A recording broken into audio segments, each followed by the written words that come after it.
Single Neil machine එකේ එන දෝෂයක් සහ ඒකට අදාළ ඔප්ෂන් එකක් ගැන තමයි කියලා දෙන්නේ. හරි. සාමාන්‍ය සිංගල් නීල් මැෂින් එක මැහුවාම එන දෝෂයක් තමයි දැන් මෙන්න මේ වගේ අපි ස්ටාර්ට් එකේ එන්ඩ් එකේ ටැග් දාලා මෙන්න මෙහෙම මාරුනොත් මේ යටපැත්තට එනවා නූල් ගුලියක්. රයිට්. මේකට ගොඩක් අය බර්ඩ් නෙස්ට් එක කියලා තමයි කියන්නේ. දැන් කුරුළු කූඩුවක් කියලා කියන්නේ අර නූල් ගුලියක් වගේ ඇදිලා තියෙන නිසා.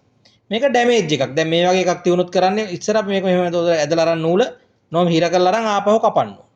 හැබැයි දැන් එනවා anti bird nest prevention device කියලා මෙන්න මේ වගේ ඩිවයිස් එකක්. රයිට්. මේ ඩිවයිස් එක සම්පූර්ණ ගත්තොත් මෙන්න මේ වගේ ලොකු කොටස් ටිකක් එක තමයි එන්නේ. මෙතන වෙනම රිලීසර් එකක් එනවා. ඊට පස්සේ මෙන්න මෙතන කැචර් එකක් තියෙනවා. ඊට පස්සේ ඒකට අදාළව සක්ෂන් ලයින් එකක් තියෙනවා. ඒ කැපෙන නූල ඇදලා ගන්න. එතකොට ඒ අර ඉතුරු වෙන නූල් කෑල්ල ඇවතලා දාන ඩස් බෑග් එකක් පවා මේකට හයි වෙනවා. රයිට්. එතකොට එහෙම ආවම කොහොමද මේ වැඩේ වෙන්නේ කියන එක බලමු දැන්. දැන් අපි මේ ඒකරි මැෂින් එකක් පාවිච්චි කරන්නේ. මේ ඒකරි මැෂින් එකේ අපි මුලින්ම දැන් anti bird nest prevention device එක පැනල් එකෙන් ඔන් කරගන්න ඕන. දැන් මෙන්න මේ වගේ පැනල් එකක් තියෙන්නේ. මේ පැනල් එකේ මෙන්න මේ බටන් එක ලෝන් ප්‍රෙස් කරගෙන හිටියාම මෙන්න මෙතන මේ විදිහට anti bird nest prevention device එක ඔන් වුණා කියලා පෙන්නනවා. රයිට්. ඊට පස්සේ අපි බලමු කොහොමද මේක දැන් ඇත්තටම දැන් ඒක දැම්මහම මේ කියන බෙනිෆිට් එක තියෙනවද නැද්ද කියලා. දැන් පළවෙනි කෑල්ලේදී බලන්න බෑ. මොකද පළවෙනි කෑල්ලේදී ඒක සාමාන්‍ය මේක.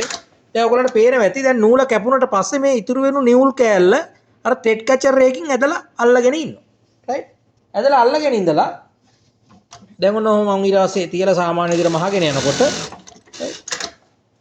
දැන් මේ ඉතුරු නූල් කෑල්ල වැටෙන මම මේකට එයා ප්ලග් කරලා නැති නිසා දැන් බලන්න මෙන්න කලින් ඒ වගේ ආපු නූල් ගුලිය දැන් මෙයාගේ එහෙම නූල් ගුලියක් ඇවිල්ලා නැහැ. හේතුව මෙයාගේ මේ නූල උඩට ඇදලා තද කරන් අල්ලන් ඉන්න නිසා පටන් ගන්න තැනදී නූල හිර කරගන්න. එතකොට මෙයාට පහලට ඇදිලා යන්න විදියක් නැහැ. ඒක අකුලගෙන මෙහෙන්න පටන් ගන්නවා. එතකොට මේක දැන් ඔහොම වුණාම දැන් මේ ඉතුරු වෙන නූල් කෑල්ල හැබැයි ඇඳුමට අහුවෙලා උඩින් මෙහිලත් නැහැ. ඒකට හේතුව මොකද්ද? මෙන්න මේ පුට් එක ඇතුලේ අස්සෙන් තියෙනවා නයිෆ් එක. ඒ නයිෆ් එකෙන් අර ඉතුරු වෙන නූල් කෑල්ල අපි මෙහෙම මහනකොටම මෙන්න ඒ කෑල්ල කැපුණා මේ. දැන් මේ කෑල්ල මේ සක්ෂන් තියුණා මෙතන ඇදලා එළියට යනවා. එතකොට ඇදලා කැපුණා. කැපිලා සාමාන්‍ය විදියට ඔහම මේ මෙහුණා. එතකොට මෙහෙනකොට මොකද වෙන්නේ? අර කුරුළු කූඩුවක් වගේ මේ පරණ ඒවා එකතු වෙච්ච ටික මෙතනදී නැතුව ගිහලා තියෙනවා. මේක සාමාන්‍යයෙන් ඕනම සිංගල් නීල් මැෂින් එකකට අපිට හයි කිරීමේ හැකියාව තියෙනවා. හැබැයි පොඩි ප්‍රශ්නයකට තියෙන්නේ අර අපිට ඕන හැම පුට් වර්ගයකටම මේ වගේ නයිෆ් එකක් එන ප්‍රෙෂර් පුට් එකක් එන්නේ නැහැ. අන්න ඒ වෙලාවට පොඩ්ඩක් අපි එතනදී හිර වෙනවා. මොකද නැත්තම් නූල් කෑල්ල කැපෙන විදියක් නැහැ. එහෙම නූල් කෑල්ල කැපෙන විදියක් නැති නිසා තමයි ප්‍රශ්නේ තියෙන්නේ. නැත්තම් සාමාන්‍ය මේ ඔප්ෂන් එක අනිත් සිංගල් නීල් කියන්නේ අනිත් සිංගල් නීල් වගේම ඕනම සිංගල් නීල් හයි කරන්න පුළුවන්. අර පාවිච්චි කිරීමෙන් අර ඉස්සරහා කෙලවර මේ මෙන්න මේ වගේ ඇකිලෙන එක මේ වගේ නූල් ගුලියක් එන එක අඩු කරගන්න පුළුවන්.